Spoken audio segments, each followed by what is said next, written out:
Episode minggu lalu diawali dengan musibah kecelakaan yang menimpa Beno, seorang pelukis yang sedang menanjak namanya, sehingga tangan kanannya harus diamputasi. Operasi yang dilakukan terhadap pasien Probo berhasil. Anak-anak dan menantunya senang mendengar berita itu. Dan begitu kondisi Pak Probo berangsur-angsur pulih, dua anak laki-laki dan menantunya segera ingin mengetahui isi koper tua milik Pak Probo. Betapa syoknya Doni dan Ongki serta kedua istri mereka yang ada dalam koper tua itu hanya sebuah surat berisi nasihat sekaligus teguran terhadap mereka untuk tidak memikirkan diri sendiri. Nasihat Dokter Ayu dan Rani kekasihnya tidak dapat menarik Beno keluar dari keputusasaan. Malam-malam, Beno ingin mengakhiri hidupnya dengan terjun dari atap bangunan rumah sakit. Dokter Ayu melihat kejadian itu dan berusaha mencegah Beno untuk tidak melakukan bunuh diri. Dokter Ayu berjanji tidak akan ada satu orang pun yang tahu kejadian itu. Mirna yang mengalami gangguan jiwa mulai mudah diajak berkomunikasi oleh Petra. Koas Hari mengeluh kepada Dokter Hartono bahwa para koas merasa diperlakukan kurang sesuai dengan pendidikan mereka. Akibatnya, Dokter Ayu mendapat teguran dari Dokter Hartono mengenai keluhan para koas tersebut. Hari tersentuh melihat anak kecil yang menjadi buta, tetapi anak itu tetap tabah. Hari mencoba mencari donor mata dengan caranya sendiri. Sementara itu, seorang pasien, Ibu Mira, yang anaknya meninggal segera setelah dilahirkan, mengalami stres berat dan ngotot minta koas Nia mencarikan anaknya. Rani berusaha mendorong Beno untuk kembali melukis, namun Beno merasa frustasi karena menyendok makanan saja ia merasa tidak mampu, apalagi melukis dengan tangan kiri.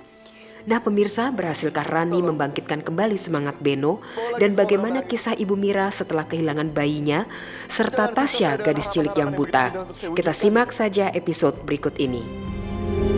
Saya untuk menangani Ibu Mira, pasien yang baru masuk pagi ini, Dok. Tapi dia mengamuk terus-terusan dan saya tidak bisa menanganinya. Saya heran kenapa Dokter Ida mempercayai Anda dengan tanggung jawab seorang dokter. Memangnya kenapa, Dok? Karena Anda belum mampu menangani pasien. Jadi kurang pada tempatnya kalau ada koas yang mengeluh bahwa ia merasa belum diperlakukan sebagai dokter.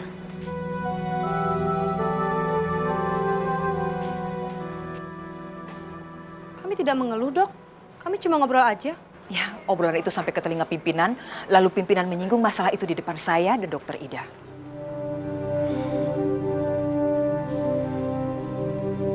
Ayo kita lihat apa yang bisa kita lakukan pada Bu Mira.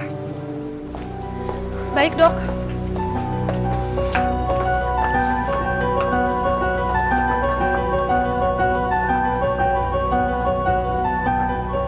Dokter, mana anak saya, dokter? Katanya dokter mau vaksin anak saya, dok. Tenang. Mana? Ibu tenang dulu. Kasihan, dia masih bayi, dok. Kasihan anak saya, mana? Iya, Ibu tenang. Mas, suruh dokter Rina untuk bawa. Anak kita sudah meninggal, Ma. Tidak. Sudah meninggal, Ma. Biarkan dia tenang di ya Allah. Kita tidak mungkin bawanya kembali ke sini, Ma. Tenang, Ma.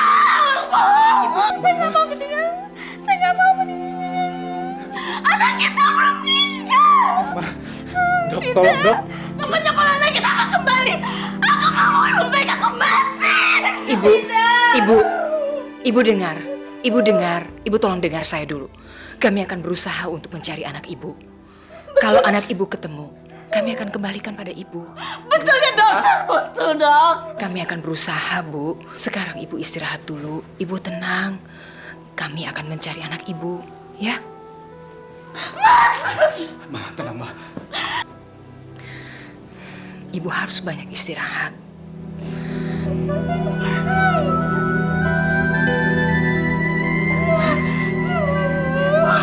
Sekarang ibu tenang, ibu istirahat, dan kami akan mencarikan anak ibu, ya?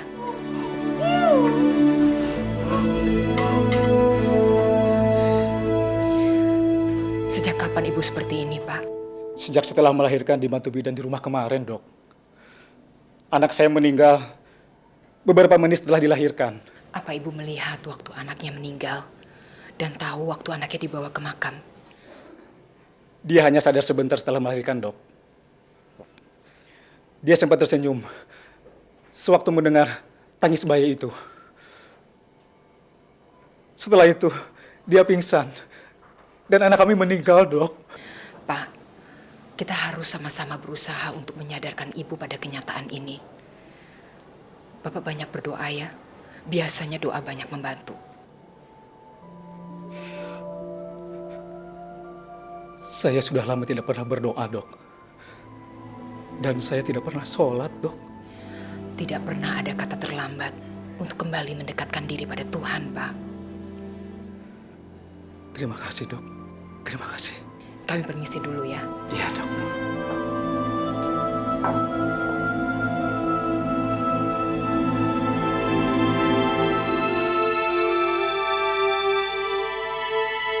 Kopi panas. Kopi, Dok.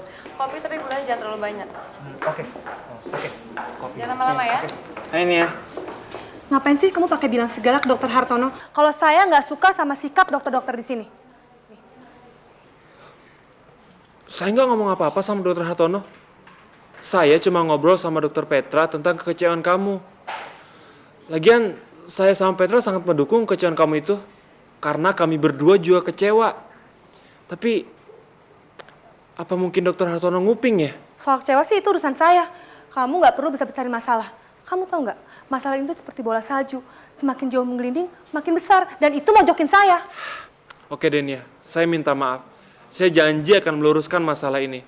Karena sebenarnya saya sendiri nggak enak dengan sindiran dokter Ayu tadi. Duduk yuk, kita minum bareng. Gak usah, makasih. Duduk dulu dong. Ngapain sih kamu jadi soal ngatur kayak gitu?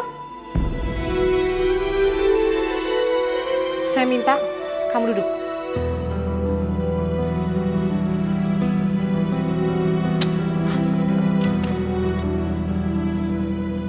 Kamu saya lihat makin kelewatan ya. Saya sampai nggak suka sama diri saya sendiri karena kamu jadiin saya penyebab utama renggangnya hubungan kalian. Demi Tuhan, saya nggak ada urusan sama masalah kalian.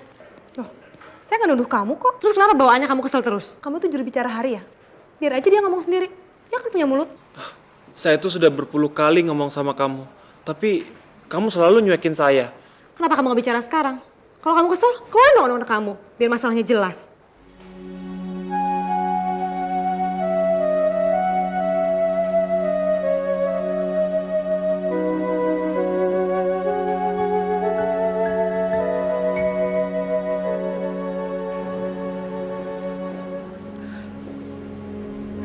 Kamu tuh nggak tahu ya, gimana perasaan saya waktu nungguin kamu datang ke pesta malam itu.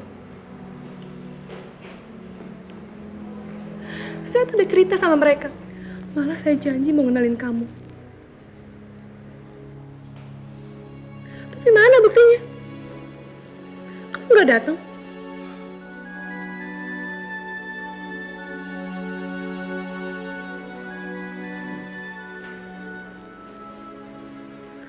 Kamu tahu mereka ngomong apa sama saya? Mereka bilang saya itu seorang penghayal yang ngeharapin seorang pangeran berkuda ngejemput.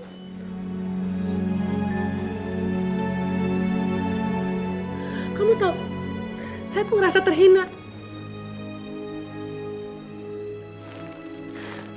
Terus, waktu saya datang ke rumah Rizka, kok malah lagi ketawa-ketawa?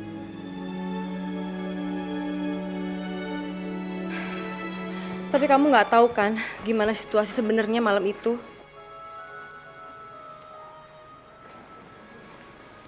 Hari sebetulnya gelisah udah ingin pergi. Tapi pembicaraan orang tua Hari dan dokter Ayu betul-betul nggak memungkinkan Hari untuk pergi dari tempat itu.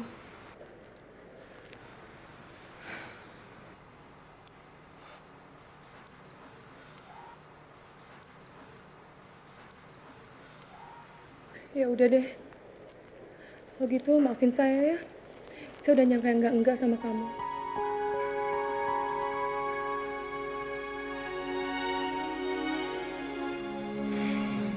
Oke, sekarang masalahnya udah selesai. Jadi kamu mau pesan apa? Teh aja deh. Ya udah. Ini dokter kopinya. Oh, kok kopi sih? Kita kan maunya teh. Loh, tadi dokter maunya kopi kan? Denger ya. Kemarin dulu saya pesan teh, kamu kasih kopi. Saya pesan kopi, kamu kasih teh. Terus Kamu sendiri kan yang ngomong, kalau saya mau kopi, saya harus pesen teh. Dan kalau saya mau teh, saya tuh harus pesen kopi. Kamu ini gimana sih? Iya ya. Kok saya jadi bingung begini? Mau kopi, pesen teh. Mau teh, pesen kopi.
Jangan ambil anak saya.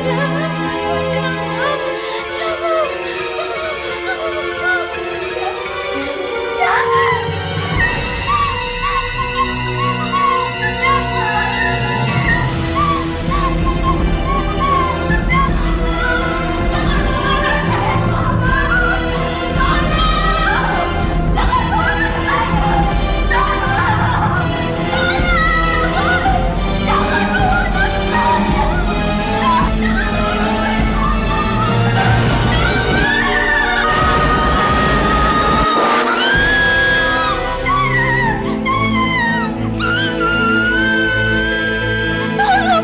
Tolong, anak saya dibawa orang itu. Anak saya dibawa orang itu. Tolong. Ibu, saya tahu anak ibu di mana. Tahu dong, di mana dong? Tolong dong. Ibu mau ke sana kalau saya antar. Mau dong, mau. Nanti dokter Ayu akan minta suster untuk membantu ibu bersiap-siap. Ya, Bapak juga bersiap-siap.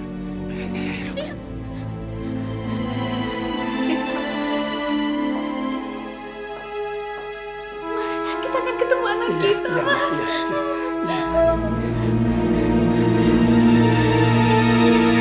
Terima kasih atas kunjungan kamu, Far. Terutama bantuan kamu barusan. Terus terang saya sempat bingung nggak tahu harus buat apa. Bagaimana kalau saya pindah kerja ke sini supaya saya selalu bisa menemani kamu? Rumah sakit ini nggak akan kuat, Far, bayar gaji kamu. Atau sebaliknya, kamu yang ikut saya. Ikut rumah sakit kamu yang seperti Hotel Bintang 5 itu. Terima kasih, Far. Rumah sakit ini lebih membutuhkan saya.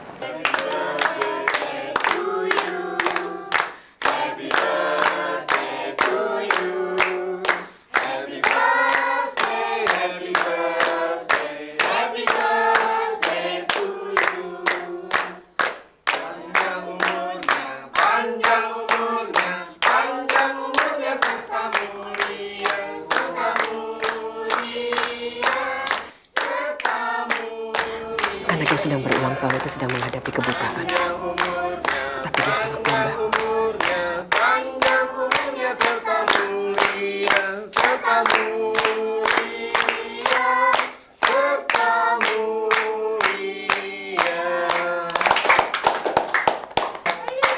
Tasya, tuh. Yuk.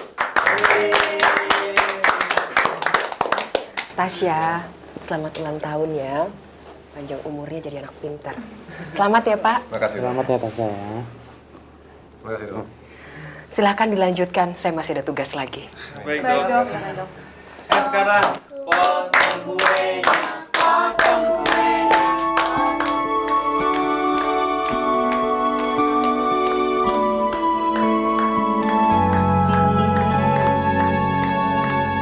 Setelah saya pikir-pikir, saya nggak yakin cara ini akan berhasil, Far.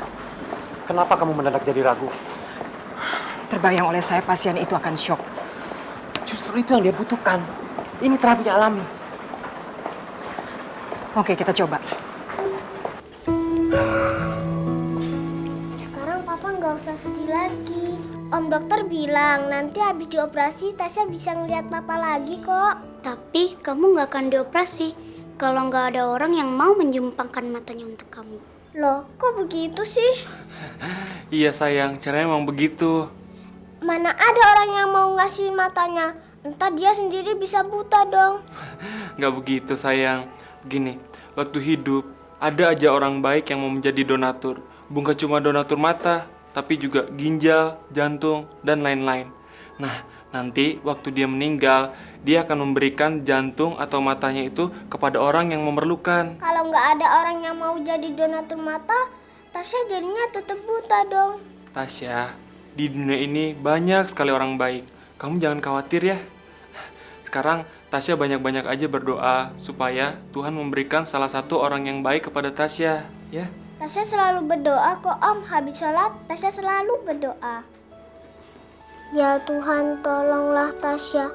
Kirimkanlah orang yang baik hati untuk Tasya yang mau mengasih matanya ke Tasya supaya Tasya bisa melihat lagi dan Papa tidak sedih lagi. Terima kasih ya Tuhan.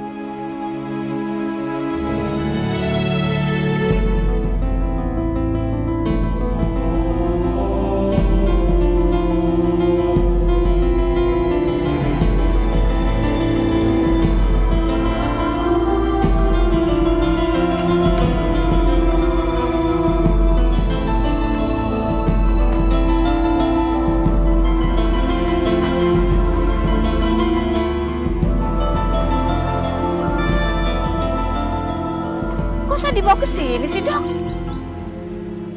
Karena anak ibu dibawa ke sini. Enggak. Orang waktu anak saya dibawa itu terus dibawa terus terbang. Anak kita emang terbang, Ma. Tapi diresatkan di sini. Yuk, kita lihat tempatnya yuk. Ayo, Ma.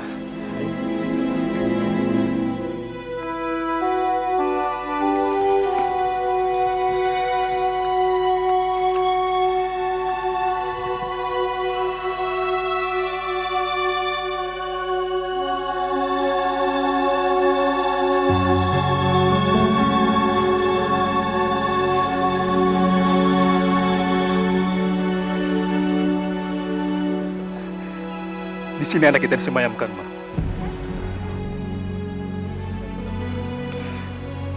Ini tempat terakhir istirahat anak kita. Orang yang Mama lihat membawa anak kita pergi adalah malaikat yang menjemput anak kita, Ma.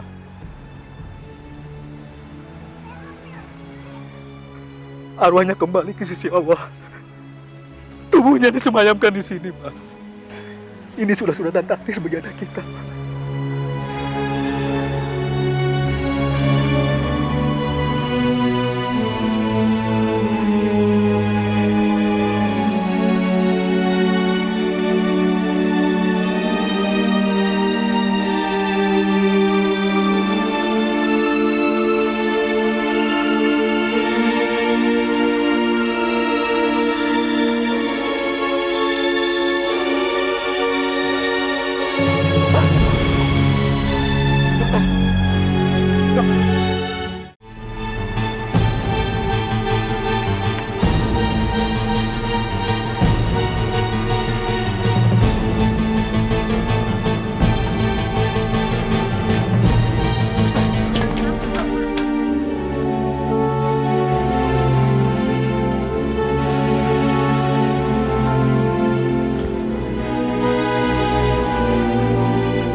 Dok, kenapa dokter gitu bantu istri saya di dalam, Dok? Tenang, Pak, tenang.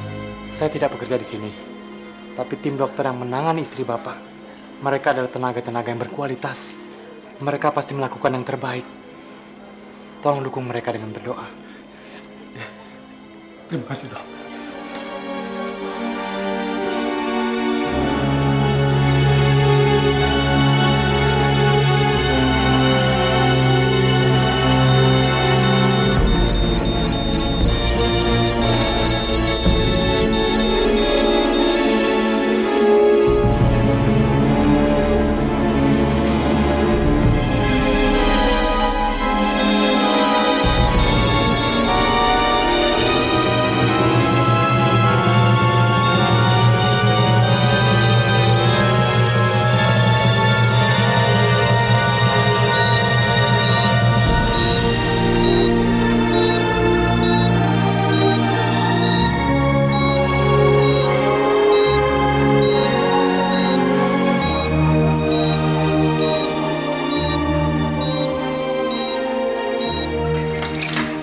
Bagaimana, Dok?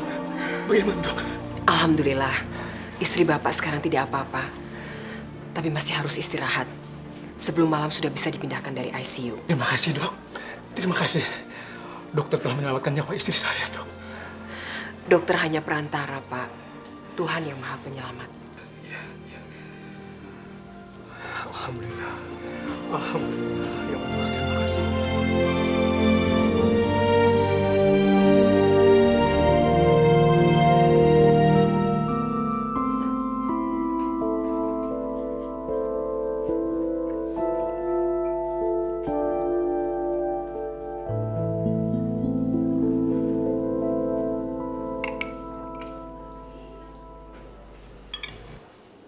Perawat bilang, kamu sudah membuang semua sketsa yang telah kamu buat ya?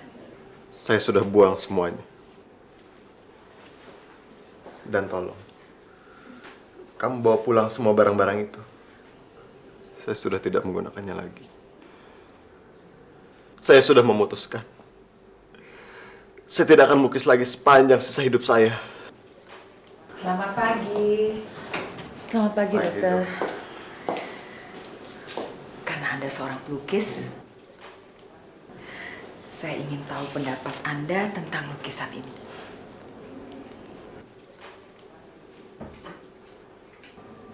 Bagaimana?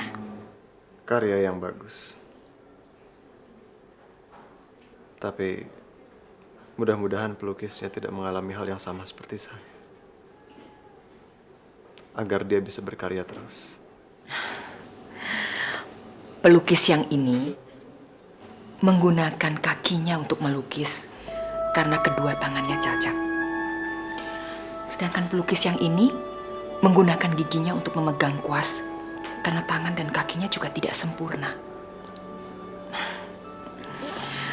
Orang sering mengeluh kepada Tuhan karena dia tidak punya sepatu. Sementara di sekitarnya ada orang yang tidak punya kaki tapi masih bisa bersyukur karena dia masih diberi kehidupan oleh Tuhan.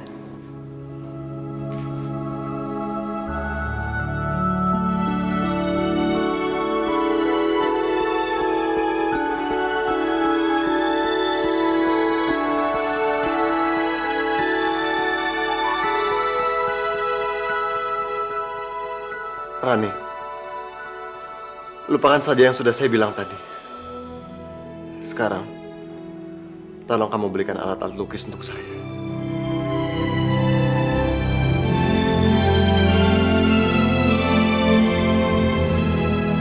Saya senang sekali mendengarnya. Oke, saya permisi dulu ya. Terima kasih, dokter. Sama-sama.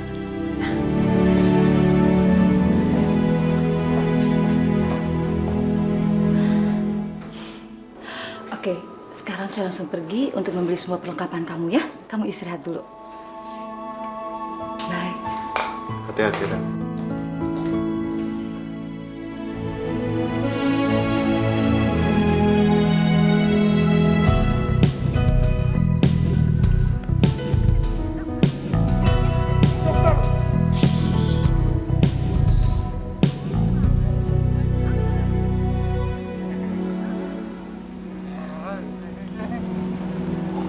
Selamat siang.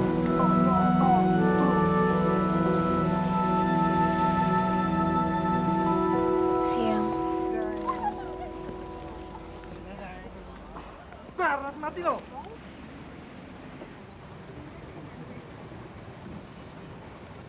Untuk apa saya baca ini? Anda memang cantik, tapi kecantikan dalam diri Anda itu akan semakin bersinar kalau Anda mengikuti perkembangan make up atau model rambut yang lebih up to date. Hampir selama 2 tahun, Anda nggak pernah mengikuti perkembangan di luar sana. Jadi, sudah hampir 2 tahun saya di sini. Iya, selama itulah Anda nggak pernah melakukan hubungan dengan dunia luar diri Anda.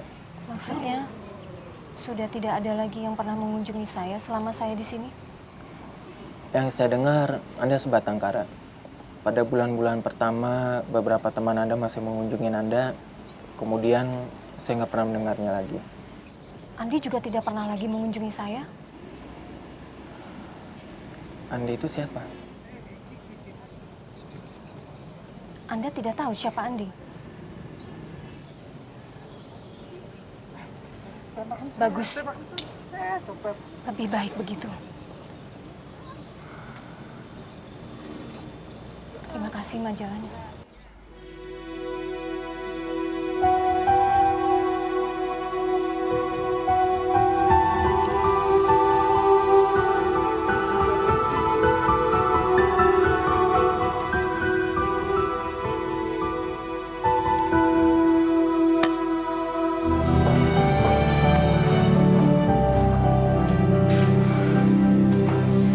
Masih ada satu masalah lagi yang menjadi beban pikiran saya. Mengenai apa? Silakan. Sore dok. Sore, silakan masuk. Kenalkan, ini Dokter Farid. Ini Koas Rizka, Koas Hari, dan ini Koas Nia. Iya. Farid. Kamu bukannya penyanyi? Dia pernah nyanyi di pesta pernikahan teman saya. Saya pikir dia penyanyi profesional. Kenapa kamu tidak memilih karir sebagai penyanyi? Hasilnya kan lumayan juga loh. Tadinya sih begitu dok. Tapi saya mulai merasakan bahwa menjadi dokter juga merupakan ungkapan rasa syukur saya atas karunia Tuhan. Dan sekarang saya sudah memutuskan bahwa saya akan tetap menjadi seorang dokter. Dan menyanyi hanya untuk hobi saja. Itu pasti keputusan yang sangat berat. Tapi sangat patut dihargai. Terima kasih dok. Maaf dok, siapa di antara kami yang mendapat tugas jaga malam sekarang? Untuk malam ini, kalian semua bebas tugas. Yes. Jadi kalian boleh pulang sekarang dok? Silakan. Terima kasih ya dok. Koas Petra di mana? Biasa dok, lagi menemani dokter Mirna. Permisi dok. Permisi dok. Sore dok. Mari dok.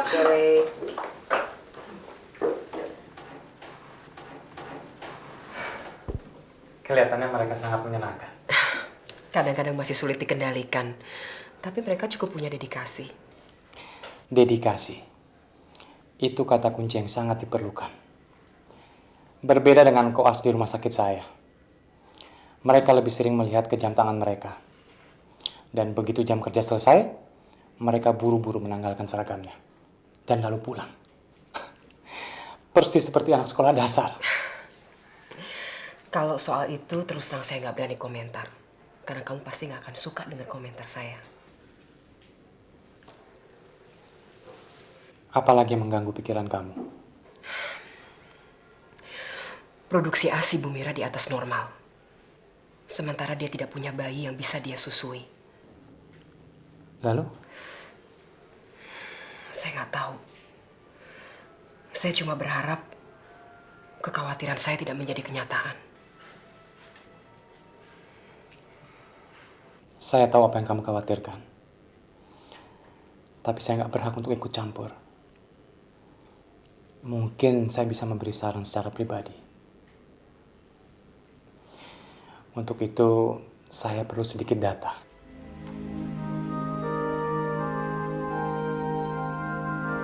Saya akan berikan data yang kamu butuhkan itu, Far.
Kenapa kamu bilang anak kita meninggal dan sudah dikuburkan? Padahal anak kita menangis kelaparan di sini. Mungkin Bapak belum siap menerima seorang bayi, Bu. Karena itu Bapak bilang begitu sama Ibu. Awas, jangan coba-coba lagi pisahkan saya dengan anak saya. Iya, Maya. Bapak sama sekali tidak punya niat untuk memisahkan Ibu dengan anak Ibu ini. Iya. Kalau saya boleh tahu, Ibu mau bawa kemana anak ini? Pulang. Anak ini masih lemah, Bu. Sepertinya dia sakit. Ibu dan bayi ini sebaiknya tinggal di sini dulu beberapa hari. Nanti kalau bayi ini sudah sehat dan kuat, Ibu bisa bawa pulang. Kalau boleh saya tanya, Ibu yakin ini anak Ibu? Kalau ini bukan anak saya, dia tidak akan tidur pulas di pangkuan saya, Dok.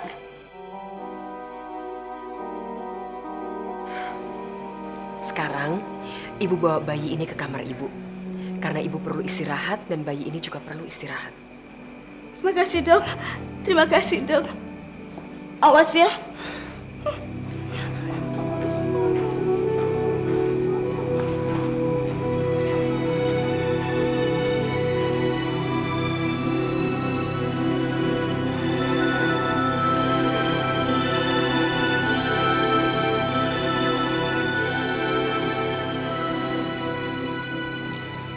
Bagaimana, Dok?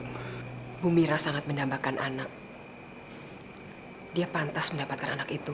Tapi bagaimana dengan orang tuanya, Dok? Bayi itu bayi terlantar, Pak. Orang tuanya tidak dikenali. Dia ditinggalkan begitu saja di teras rumah sakit. Nanti kita urus surat-suratnya. Supaya Bapak dan Ibu secara hukum sah memiliki anak itu. Terima kasih, Dok. Terima kasih.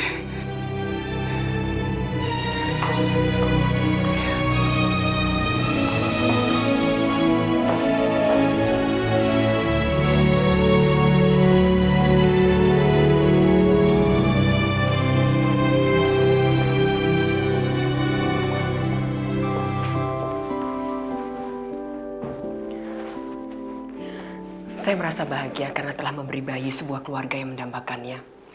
Dan memberi bayi telantar sebuah keluarga yang menyayanginya. Tapi terus terang, saya merasa malu menerima ucapan terima kasih. Karena semua ini kan ide kamu, Far. Saya justru merasa tidak pantas menerima ucapan terima kasih dari pasien. Karena saya melakukannya demi kamu, bukan demi pasien. Saya hanya membantu memuaskan obsesi kamu untuk membantu memecahkan masalah orang lain. Termasuk masalah non-medis pasien kamu.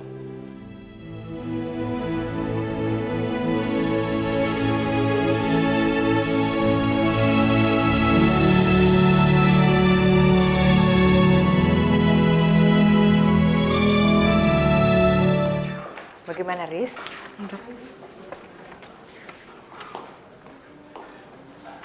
Dok, kondisi Bu Juleha semakin membaik. Bagus. Bagaimana dengan kondisi Bu Marni? Kondisinya semakin menurun, Dok. Obat yang diberikan sama sekali tidak memberi efek.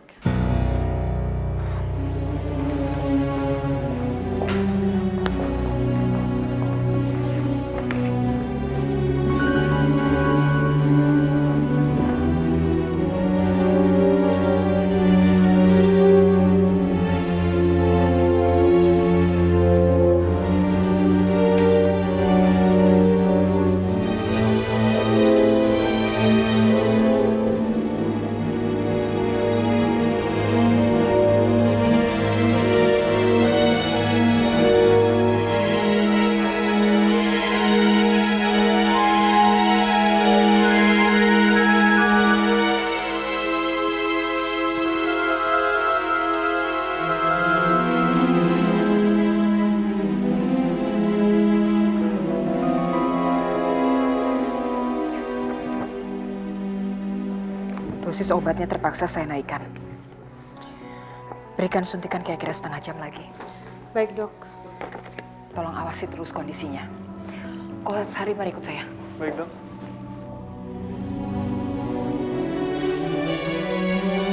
Tolong bantu Rizka mengamati perkembangan Bu Marni. Cek terus dari waktu ke waktu. Kalau keadaannya menunjukkan tanda-tanda gawat, segera hubungi saya. Baik, Dok. Terima kasih.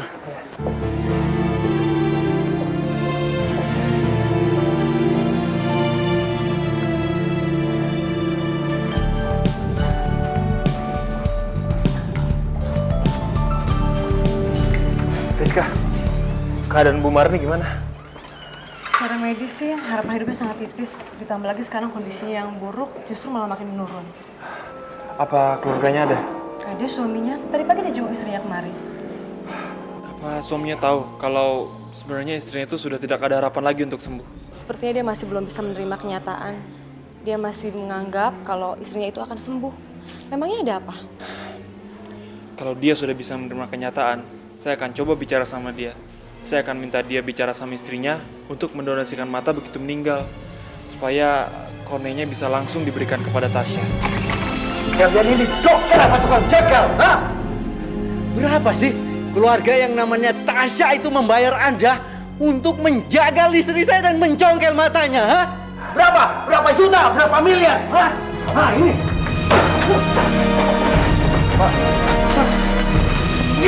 Pak, maaf Pak. Bapak ini sebenarnya salah paham. Ya saya salah.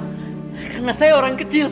Saya selalu dalam posisi yang salah. Selalu dalam posisi yang kalah. Tapi kalau saya ini orang kaya, pasti istri saya sudah keluar dari sini, sudah cepat sembuh. Karena mendapatkan fasilitas macam-macam yang istimewa. Iya kan? Maaf Pak, bagi kami semua pasien itu sama. Kami memberikan obat yang sama sesuai dengan sakitnya pasien. Ya, tidak sedikit orang kaya tidak bisa tertolong. Tapi banyak juga orang yang tidak mampu bisa tertolong. Tapi dok, dia ini yang mengharapkan istri saya segera meninggal. Supaya dia bisa menjagalnya, mencongkel mata istri saya demi kepentingan orang kaya. Ini dia dok. Maaf Pak, maafkan kalau ucapan saya tadi menyinggung perasaan Bapak.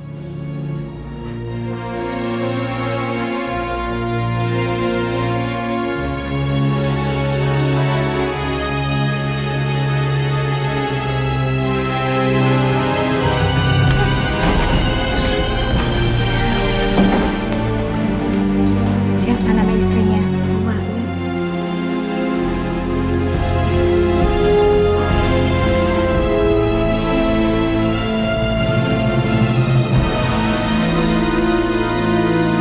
Jangan sampai ketinggalan update terbaru dari MVP Hits dengan subscribe dan klik tanda lonceng di bagian kanan.